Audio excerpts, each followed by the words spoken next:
Président, bonjour. Bonjour. On vient à votre rencontre pour parler de la rentrée universitaire. Une première question.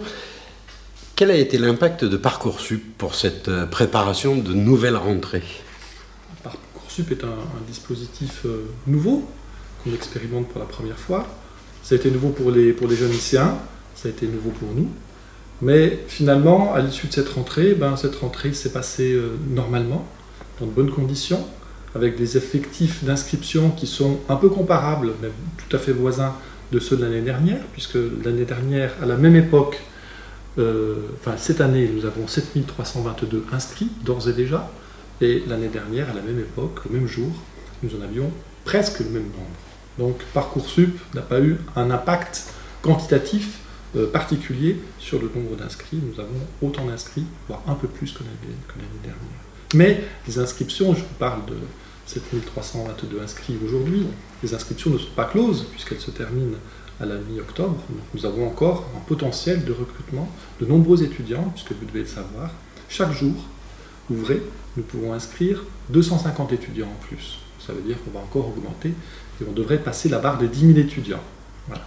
Donc Parcoursup, ça a été un nouveau dispositif qui a été mis en place, qui permet véritablement d'accueillir les étudiants dans de meilleures conditions, pour plusieurs raisons. La première raison, c'est que depuis cette année, les dossiers des étudiants sont examinés individuellement. Il tient à cœur des équipes enseignantes d'identifier les potentiels de chacun pour faire en sorte de placer chaque lycéen dans le meilleur dispositif pour l'accueillir. Alors justement, un de vos soucis majeurs, c'est la réussite de vos étudiants. Mais quelle stratégie mettez-vous en place pour atteindre cet objectif? Oui, la stratégie est au cœur, vous avez raison. Et nous avons mis en place pour y arriver un certain nombre de dispositifs. Nous avions mis en place pendant 2 années consécutives un dispositif qu'on avait appelé « Mon université, ma réussite », qui était doté d'un fonds de 200 000 € par an.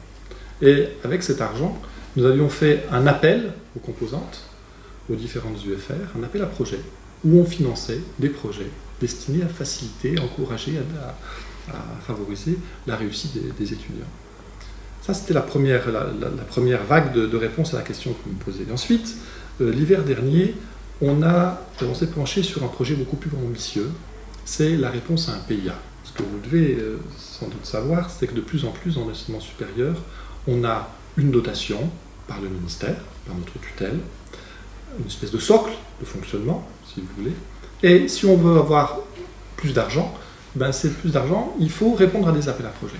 Et donc c'est ce que nous avons fait l'hiver dernier sur un appel à projet qui s'appelle NCU, Nouveau Cursus à l'Université. Et c'est un projet qui met au cœur la réussite des étudiants du premier cycle universitaire. Et nous avons eu la chance d'être lauréats de cet appel à projet du ministère, du cabinet du Premier ministre, pour un montant de 6 millions d'euros sur 10 ans.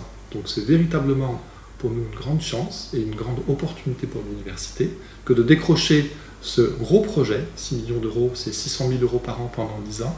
Ça va nous permettre véritablement d'avoir les moyens d'inscrire la réussite des étudiants au cœur de notre action et de pouvoir très rapidement améliorer substantiellement le taux de réussite de nos étudiants, qui n'était pas forcément très satisfaisant et très acceptable pour l'université. Alors justement, les nouveaux cursus, quels sont-ils? Alors, cette année, nous déployons qu'on appelle la NOF, la nouvelle offre de formation. Cette nouvelle offre de formation, c'est en tout une centaine de formations qui sont ouvertes sur l'université. Parmi ces formations, il y a des formations traditionnelles, classiques, historiques, qui ne changent pas ou qui changent à la marge, mais nous avons adapté notre offre de formation en définissant, en inventant de nouvelles formations pour nos jeunes. Je vous donne quelques exemples de ces formations nouvelles qui voient le jour depuis 15 jours, qui voient le jour depuis la rentrée universitaire. Une première forme d'innovation, c'est d'identifier des formations qui correspondent à l'axe identitaire de l'université. Notre axe identitaire porte sur les sociétés méditerranéennes, les sciences et technologies de la mer. Or, nous avons par exemple créé à la rentrée une licence professionnelle maintenance navale. Donc cette licence professionnelle, vous le voyez par sa thématique, elle s'inscrit parfaitement dans cet axe identitaire. C'est une formation qui se développe en apprentissage avec un certain nombre de partenaires de l'écosystème territorial du Var et même au-delà, autour de cette thématique mer. Donc si vous voulez, pour nous, il nous semblait complètement naturel que cet axe identitaire puisse se décliner dans de nouvelles formations sur ce thème-là. Nous avons également ouvert une licence, alors ça n'a rien à voir avec l'axe identitaire, ou pas moins directement, une licence d'informatique. En effet, l'informatique correspond à de nombreux métiers d'avenir, et il y a un potentiel sur notre territoire à développer cette licence d'informatique. C'est une licence qui permet ensuite de permettre aux diplômés de licence d'aller vers des masters, d'aller vers l'école d'ingénieurs. Vous savez qu'à Toulon, un des points forts de Toulon, au niveau économique, c'est ce qu'on appelle la maritique. La maritique, c'est une espèce de mélange entre le numérique et toutes les activités marines. Et donc, dans ce maritique, eh ben, il y a tout l'aspect numérique. Cet aspect numérique, c'est quelque chose qui peut être appréhendé à partir d'une formation solide qui est faite en licence informatique, par exemple. Donc, nous avons ouvert cette licence informatique. Nous pensions avoir des effectifs de 60 étudiants, mais on se rend compte qu'on va beaucoup plus loin que ce qu'on avait pensé avoir. On a maintenant environ 90 étudiants et on pourrait peut-être évoluer jusqu'à 120 étudiants. Pour une première année, c'est véritablement quelque chose de tout à fait satisfaisant. Nous avons d'autres formations qui vont ouvrir. Je vous donnerai un autre exemple, un dernier exemple peut-être. Nous avons par exemple un master de marketing. Alors, le master de marketing, lui, c'est le résultat d'une double convergence. D'une part, on a à Toulon la chance de recruter des spécialistes du marketing, et donc ces gens-là ont véritablement envie de travailler sur leur domaine de compétences, et d'autre part, on a le marketing quelque chose de tout à fait attirant et intéressant pour nos jeunes diplômés. Et donc, la rencontre de ces jeunes et de ces enseignants qui sont compétents sur ces domaines fait que nous proposons dans notre offre de formation ce master en marketing, qui va bien sûr aussi trouver son écho auprès des entreprises du secteur. Alors, votre quotidien est inscrit dans un contrat de plan État-région. Où en êtes-vous? Alors, le contrat de plan État-région, c'est un dispositif qui nous permet de financer des investissements lourds. Alors, dans ce contrat de plan État-région... Il était de 2015-2019, c'est oui, ça? c'est un plan qui primitivement était 2015-2019, mais c'est un plan qui va glisser un petit peu, qui va sans doute déborder d'1 à 2 années. Dans ce contrat de plan État-région, nous avons 2 gros projets qui sont mis en œuvre, qui correspondent à 2 tranches de ce plan. La première tranche est en cours, la deuxième tranche a déjà été amorcée. La première tranche, elle consiste à réhabiliter un bâtiment qui héberge aujourd'hui la faculté des sciences et une partie d'IUT. Nous avons été aidés dans le cadre de ce plan État-région par l'État, par les collectivités territoriales, pour financer un projet qui coûte à l'ensemble de ces acteurs 11,7 millions d'euros. Donc c'est vraiment beaucoup d'argent. Et ça va nous permettre véritablement de créer une fac des sciences avec des laboratoires, avec des salles de TP, qui soient véritablement à la hauteur de ce qu'on peut attendre d'une université du XXIe siècle. Ce bâtiment est un bâtiment ancien, il y avait des salles de TP qui étaient vieillissantes, il s'agissait véritablement de casser tout ça et de se remettre vraiment dans les normes modernes de salles de TP d'aujourd'hui. Ça, c'est pour le premier projet, 11,7 millions d'euros. La première pierre est posée la semaine prochaine. On a passé les vacances à désamianter et là maintenant on va véritablement passer aux choses sérieuses. Donc le bâtiment est conservé dans son architecture, mais il est vidé à l'intérieur et reconstruit. Enfin, et reconstruit de l'intérieur. Remodelé. Voilà, remodelé. Maintenant, le deuxième projet est un projet qui concerne également les sciences et techniques. Il s'agit d'un projet de réhabilitation d'un bâtiment de l'IUT. On a à l'Université de Toulon un IUT qui a été historiquement fort, historiquement développé, autour par exemple de 2 départements d'IUT, un département génie électrique et informatique industrielle et un département génie industriel et maintenance. Ces 2 départements vont cohabiter désormais dans ce bâtiment qui va être construit pour eux. Et c'est un bâtiment qui va se trouver juste en face de Grand Var. Ça va être le bâtiment par lequel on arrivera à l'université. Ce sera donc une espèce de bâtiment un peu totem, un peu fenêtre ouverte sur notre écosystème, avec dans le hall de ce bâtiment sans doute une exposition permanente qui permettront aux personnes qui le souhaitent de venir voir un petit peu ce que font nos étudiants en la matière. Et c'est un bâtiment dans lequel on pourra expérimenter aussi de nouvelles formes d'économie d'énergie avec des dispositifs qui seront manipulés par les étudiants en TD et qui seront déployés dans le bâtiment lui-même. Donc c'est des choses assez intéressantes qui seront construites qui seront hébergées dans ce bâtiment. Donc ce bâtiment, aujourd'hui, on en est pour l'instant au plan, on a une réflexion préliminaire, on en est à boucler le budget, on a un budget qui a un petit peu augmenté, on est à 16 millions d'euros, donc on fait le tour des partenaires, donc État, région, collectivité territoriale, conseil départemental, TPM et université, parce qu'on met aussi la main à la poche pour boucler ce projet. Donc un beau projet, alors pour des raisons de logistique et d'organisation. Il faut bien comprendre que lorsqu'on vit d'un bâtiment de la faculté des sciences, on a 1000 étudiants à la fac de sciences, il faut bien faire quelque chose. Donc nous avons 2 bâtiments tampons. Et ces bâtiments tampons sont mobilisés pour accueillir ces étudiants le temps que leur bâtiment soit refait.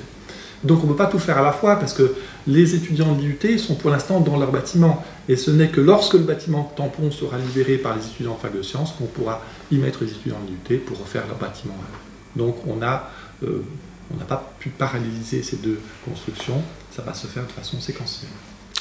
On vous rencontre, nous sommes aujourd'hui en septembre 2018, vous êtes déjà à la fin de votre premier mandat, puisque si je ne me trompe, dans 6 mois, il y aura de nouvelles élections au sein de l'université. Quel souvenir gardez-vous de ce mandat? Le fait le plus saillant? Le fait le plus saillant? C'est pas facile de répondre à cette question, le fait le plus saillant. Bon, l'activité de président, c'est une activité où on est vraiment sollicité en parallèle sur des sujets complètement différents les uns des autres. Identifier le sujet qui ressort, c'est pas forcément très simple. J'ai participé à des projets qui vont engager l'université dans son avenir. La construction de la nouvelle offre de formation, par exemple, ça a été un dossier qui a été extrêmement long. On a essayé de mobiliser toute la communauté universitaire pour ce projet. Mais ce n'est pas un projet saillant au sens où ça a été plutôt un fil rouge, un projet au long cours. Un autre projet qui a été lourd, et qui a aussi une incidence sur la stratégie de l'établissement, c'est la volonté assumée de se rapprocher de l'université d'Aix-Marseille, de partager un certain nombre de choses avec Aix-Marseille, sans remettre en cause notre souveraineté et notre autonomie. Donc ça a été aussi une volonté politique d'aller dans le sens et de trouver auprès de Marseille un partenaire avec lequel nous collaborons de façon extrêmement étroite. Après, je ne sais pas, oui, quelque chose également qui m'a vraiment tenu à cœur et qui m'a marqué, c'est cette volonté affichée de TPM, de fédérer au sein de TPM, et c'est d'autant plus vrai que maintenant qu'elle est métropole, l'ensemble des acteurs de l'enseignement supérieur et de la recherche. Et dans cette espèce de groupement, donc on a formalisé ceci par une convention entre ces différents acteurs. Donc dans ces acteurs, il y a tous les acteurs de l'enseignement supérieur. Donc il y a CAGE, il y a l'ISEN, il y a l'École des Arts, il y a l'IFP-BPS, donc l'école infirmière, il y a le pôle école Méditerranée, donc il y a également l'université, il y a le BTS, et donc tous ces acteurs sont ensemble, partagent un certain nombre de projets ensemble, et l'université, qui est bien sûr la plus grosse structure dans tout ça, joue un peu le rôle de grand frère, et je trouve ça, il y a une dynamique qui se crée entre tous ces acteurs, qui sont de cultures différentes, parce qu'entre CAGE et l'université, on n'est pas du même monde, mais néanmoins, on collabore, on a ce sens du territoire, et on essaie ensemble d'œuvrer au développement du territoire. D'ailleurs, tous ces acteurs dont je vous ai parlé travaillent ensemble à répondre à un nouvel appel du PIA, du plan d'investissement d'avenir du Premier ministre, sur un nouveau projet qui s'intéresse, lui, aux lycéens et aux perspectives qui sont offertes aux lycéens, c'est-à-dire comment est-ce qu'on prépare le lycéen à rentrer dans l'enseignement supérieur. Donc on travaille tous ensemble sur la réponse à un appel d'offres, on y travaille de façon hebdomadaire, tous les partenaires, pour déposer un projet début janvier. Donc c'est vraiment ce genre de dynamique partenariale qui est tout à fait intéressante et qui reste et qui marque, si vous voulez. Alors à 6 mois de cette élection, est-ce que vous avez pris votre décision? Serez-vous candidat à votre propre succession? Alors, j'ai pris ma décision parce que c'est quand même des choses qu'il faut anticiper pour permettre aux candidats de se préparer. Moi, j'ai décidé de ne pas être candidat à ma succession. J'ai eu la chance de vivre une expérience tout à fait intéressante extrêmement exigeante, très très prenante. Ça fait déjà presque 10 ans que je suis non pas en fonction de président, mais que j'appartiens à une gouvernance. Et ça a été un travail que j'ai essayé de faire le mieux que j'ai pu, hein, même si on n'a pas forcément tout pu réussir, mais c'est quelque chose qui prend beaucoup d'énergie, et je pense qu'il faut que je laisse la main. Il ne faut pas que ce mandat de plus soit le mandat de trop. Voilà. Donc moi, bon, il y a des choses qui ont été faites. Je suis fier de la façon dont l'université a pu avancer durant cette période, et je pense qu'il faut que d'autres sensibilités puissent s'exprimer pour l'avenir de notre université. Président, je vous remercie, je vous dis à très bientôt. Merci beaucoup.